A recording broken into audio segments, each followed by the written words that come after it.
Hello everyone, welcome to my mini blog.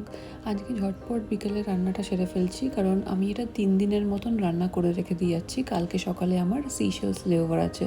Seychelles হচ্ছে east আফ্রিকাতে, যেটা আমাদের 49 আওয়ার্সের লেওভার থাকে। তো আমি এই জন্য এই ফ্রাইং প্যানটা আমি রাসেল কাইমা থেকে এনেছিলাম, আর এই টুনা ফিশটাও আমি রাসেল কাইমা থেকে এনেছিলাম।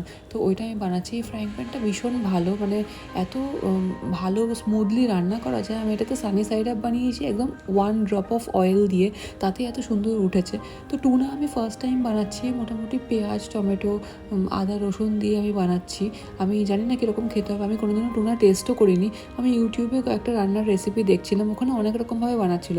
তো আমার এই ড্রাই টুনা যেটা মশলা বানিয়েছে সেটা আমার বেটার লাগলো, তাই আমি এই ড্রাই টুনা মশলাটাই বানালাম।